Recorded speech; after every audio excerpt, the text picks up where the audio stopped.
Keep it real.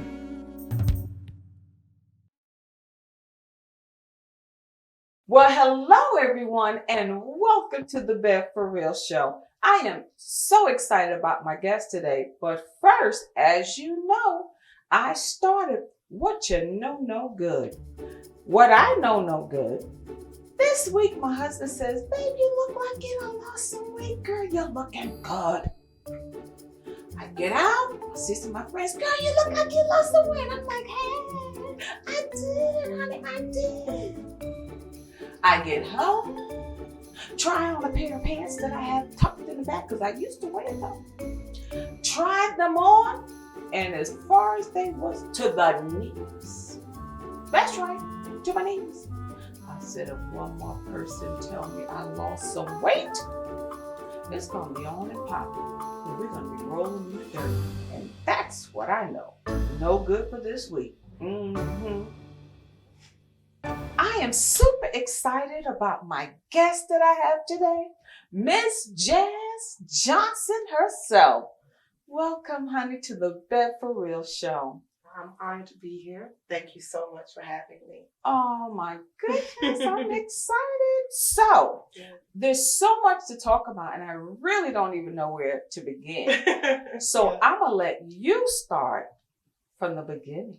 For me? For you. Well, my name is Jazz Johnson, and I'm a native of Columbia, South Carolina. I grew up in Casey. And I am, you want me to talk about myself? Oh, sure. No, we're going to bring it on up. Yeah, well, I am a political strategist, and I am engaged. Yeah, you got to tell me the who, girl. To Alonzo Canzader, brother of Alonzo Canzader. The streets call him Slow G. There you go. But I call him Z-O-E. He's my honey and my everything. Yes. Yeah. So I am engaged and very happy. But yeah, so I just moved back home to Columbia, South Carolina in 2019. I graduated high school from AC4 in 2008. And after that, I left to work for Obama. So I know we might get into that. But I left to work for Barack Obama, and some work brought me back here. Okay. And so now I'm back home in Columbia, South Carolina to do the good work. I'm trying to get out. Did I hear you say Barack? Barack Obama. Girl. Yes. We're going to come back to that part. Okay, sure. Okay. So you make it all through high school. Yes. How did you decide on what college? And well, that's the funny thing about it is, so my senior year, so I played sports.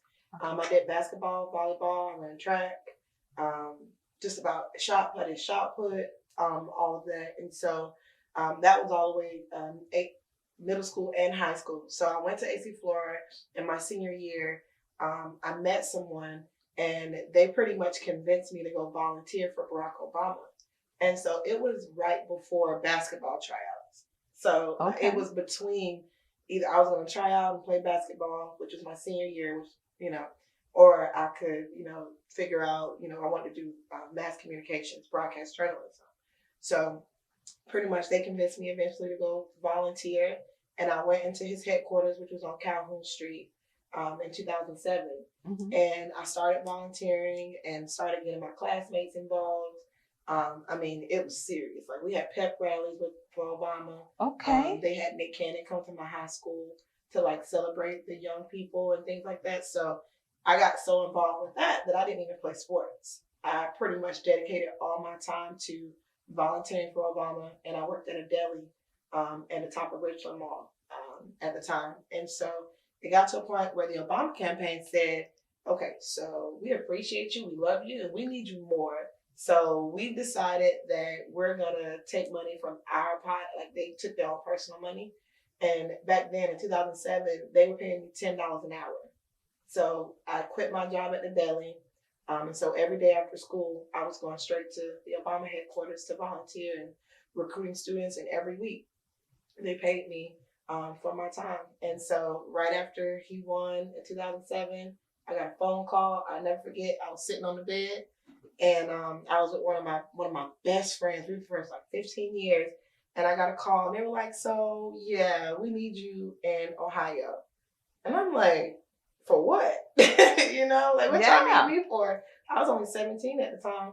And so it was like, well, you know, you did a great job in Columbia. We need you. You know, you're young and all this kind of stuff. And honestly, my answer was, y'all have to call my mama. I can imagine. I couldn't at 17 out of high school. Whoa. Yeah, I said, y'all gotta call my mama. I don't know if she'll let me move 18 hours away by yourself out of high school. Oh yeah, it's by myself. It was by myself. When we had to drive there, I needed a car. That's what they told me. They're gonna pay me like $32,000 or $36,000 a year. And, you know, at 18, I guess that's, you know, 17, 18, that's pretty good. Mm-hmm. And so I never forget, she called my mom, and like not even 5 minutes later, she called me back. Shout out to Michelle Mitchell, now Michelle Dubois. She was the person who really like kept me into this thing. She was like, no, this is what you need to be doing, I'm telling you. And so she called me back. She said, your mom said yes, so you'll be in Ohio in 2 weeks. I'm like, my mama just gonna ship me off? Like, and she didn't call me? Man, she didn't even call me and ask me if I wanted to go. She was like, you're going. And I mean, that whole night, my phone just rang off the hook from my family. They're like, you about to work for Obama? And I'm gonna be honest with you, to be fully transparent, I did not understand what was going on. I didn't understand the historic nature or how big of a deal it was or anything like that. But yeah, 2 weeks later, I was off to work for Barack Obama, the presidential, the nominee, the Democratic nominee at that time. And I went to Ohio. They put me in with a family up there, and I lived with them and worked for him 7 days a week. We worked 100-hour weeks for him to make sure he got elected. And so, yeah, I did that. And ever since then, I've really been traveling ever since. I worked for him in 2007, 8, 12, 15. Yeah, so. I'm lost for words. It's crazy how it all happened. Of words. But that's how it happened. And in the midst of that, I stopped and I did go to school for medical assisting. So I did get a degree and been a registered medical assistant. So I do have somewhat of a medical background. I try to throw it out there every once in a while. I got to use it. Because if you don't use it, you lose it. Absolutely. So sometimes I have to be like, what's your symptoms? To Alonzo. I'm sure. This is what they're going to say if you go to the doctor. But no, it was my other passion. You know, I love people and I like taking care of people. So when I was kind of fatigued from the campaigning, because it was a lot. I'm sure. I was like, what else can I do, but I can still help people? Right. And it was that. So that's so amazing. So thank you. Couple of questions in there. You said a lot, and I'm just like, I'm sorry. No, which is a good thing, but I'm sitting there like, she talking about Obama. Okay, so out of high school, you start what? Did you meet him? Oh yeah. So many times. Yeah. Laid back like he really in is? The car, at dinners.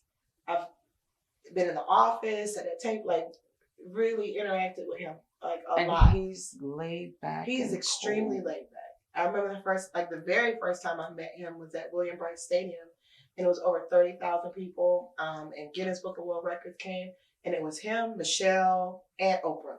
That was the first time I met him. Yeah. Look, I'm gonna lean on this one. I almost had a heart attack. I think I had a real full blown panic attack, but I just remember him saying, "It's okay." He was like, "It's okay," and he was like, "Thank you for all the work that you're doing. I've heard about everything that you've done down here with the young people."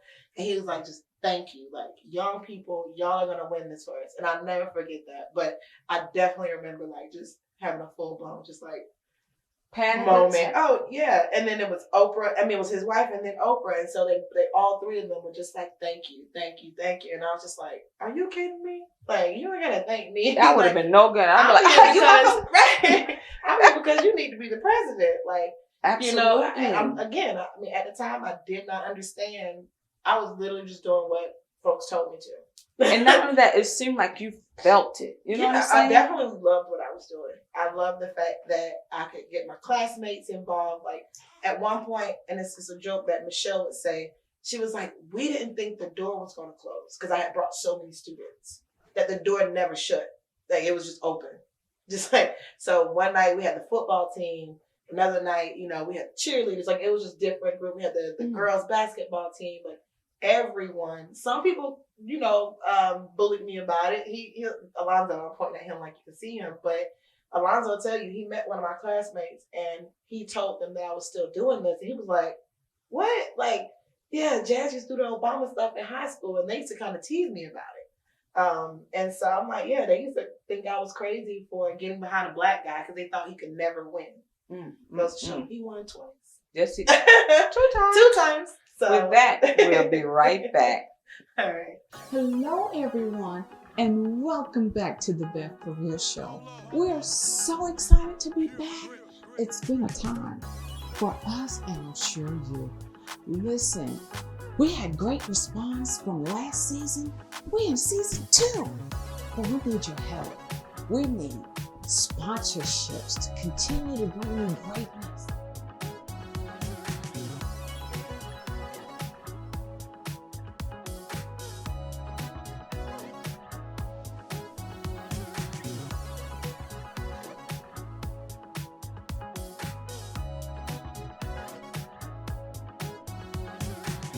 Listen, Vice Production and BEV4REAL, we love you, and we'll see you soon.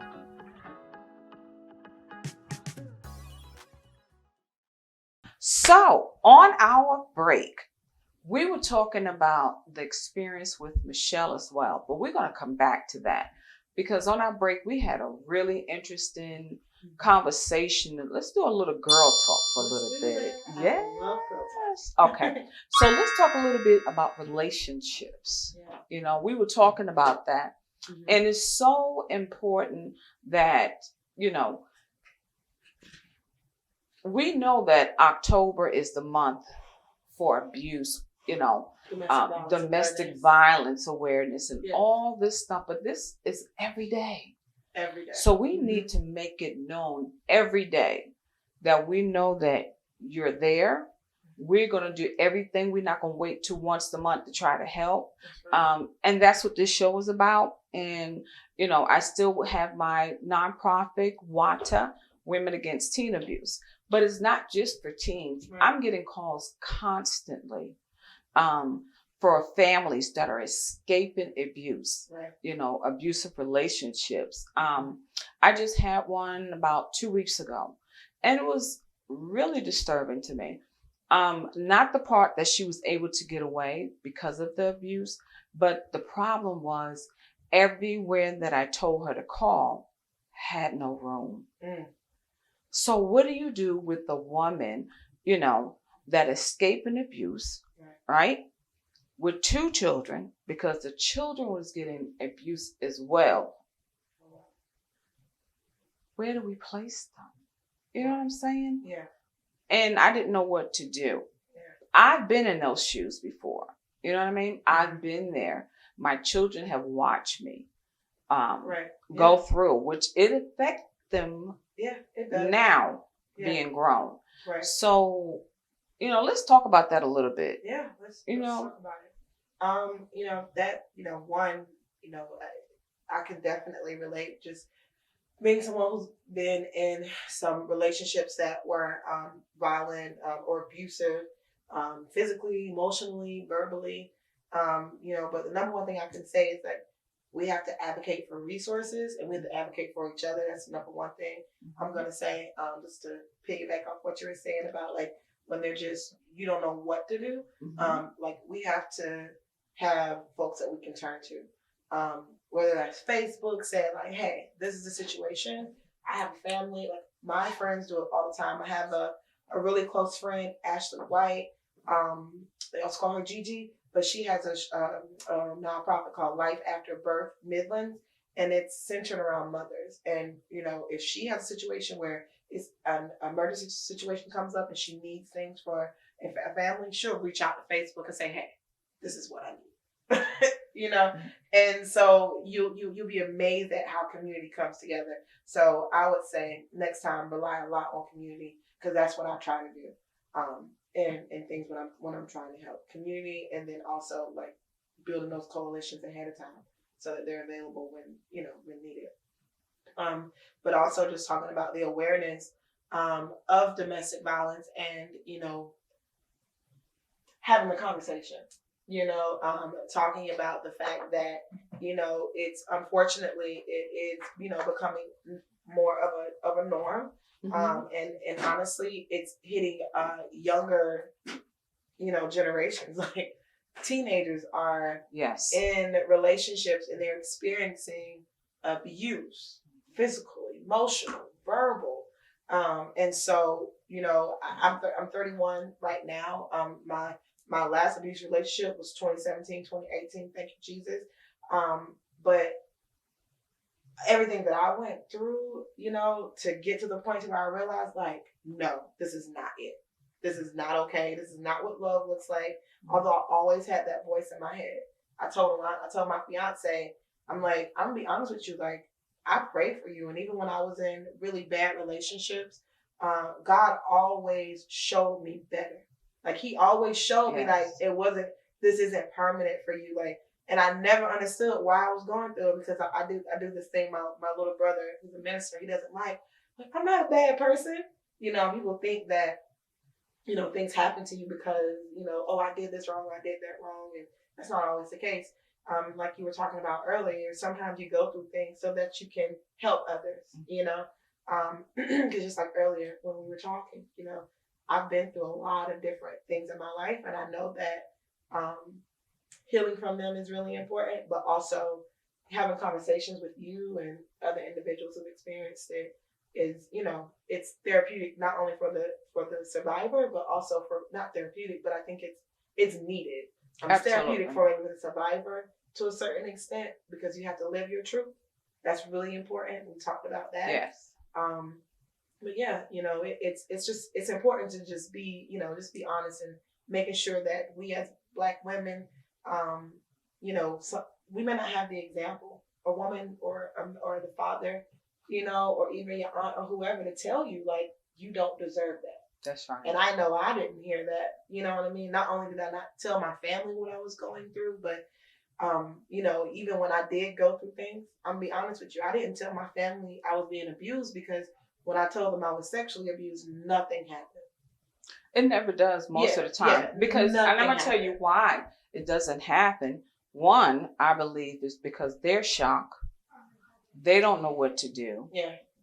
Especially if somebody they trust. Yeah. And I totally get that. And I try to be understanding when it comes to that. But I just feel like if you don't know, find out. Like, I'm sorry. You know what I mean? Like, absolutely. Especially when you have kids, it's just a certain level of knowledge that you should just want to equip yourself with because you know what life can throw at you. Right. And I always tell my honey, like, I will take kids whenever God gives them to me, but I pray to God that I'm able to raise them to be like strong mentally and physically and understand who they are and what their worth is. And not saying that they won't ever come across bad people, but I pray that if they see toxic, they like, whoa, my mom and my daddy told me about this, and this is not what healthy relationships look like. You know what I mean? Absolutely. And I agree. That's that deep. Example. Right. You got to have the example. So that's on us too, I think. I agree with that. For me, I did not tell my family until I was almost 40. Oh, wow. Yeah. It got to the point that I couldn't hide it anymore because I felt like my predator, which was a family member, was getting ready to do something to my children. That was not going to happen. Right. I mean, not that it's saying that it was sexual, but I felt like at one point he was trying to do other things to put them in bad situations. That was not happening. Right. And you have to protect your kids. I'm very protective. Yeah, I am grizzly bear. Yeah. And my kids like mine, I literally have a bear paw tattooed right here.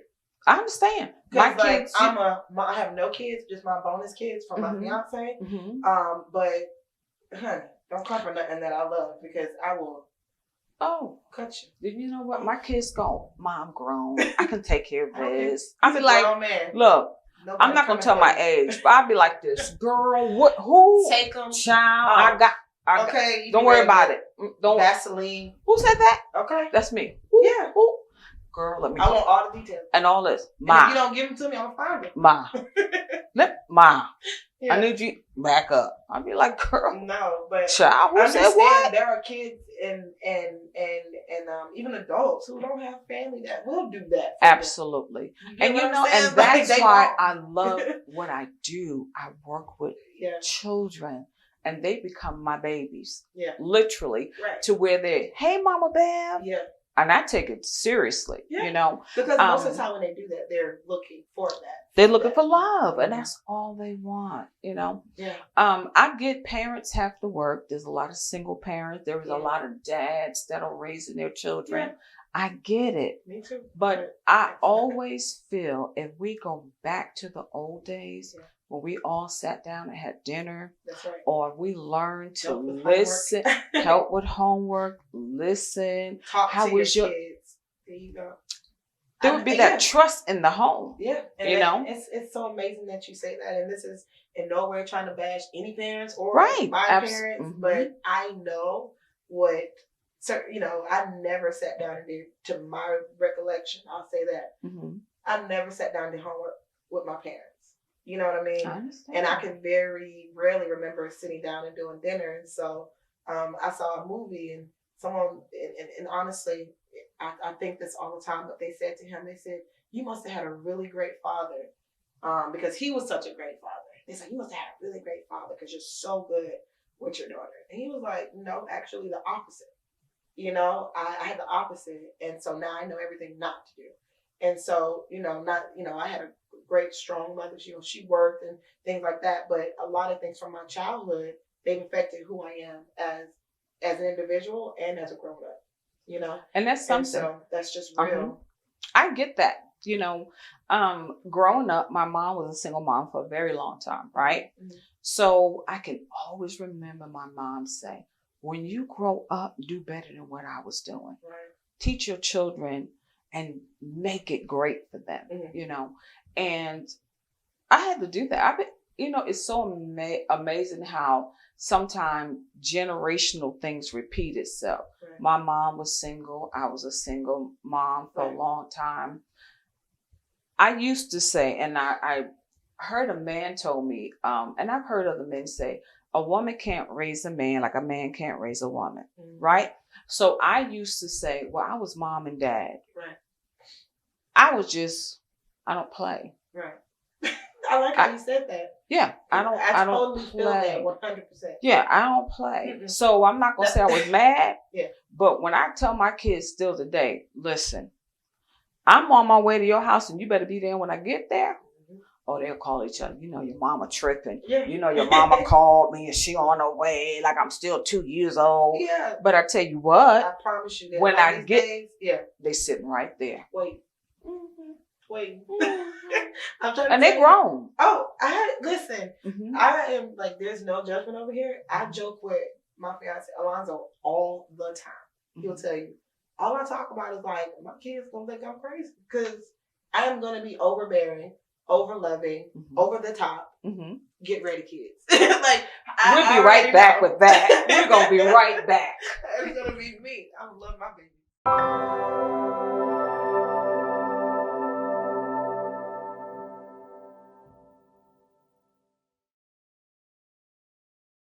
Welcome back. So we done did the girl talk. We done talk about ex-President Obama. We're going to wrap this up, but I got to ask you, tell me a little bit about Michelle. Well, the times that I met Michelle, I'm going to tell you this. She keeps Obama together. That's what I picked up every single time about her. I'll never forget, and in her spirit, she's just such a sweet woman. Like exactly what you see and all that you get when you see her on TV, like it's even more powerful in person. I just, like I said, the one thing I can't remember about her is just that she always had Barack's back and like she always made sure he was together. Like you'll never catch him on camera slipping because before he got on camera, Michelle was like, all right now. That's how it should be.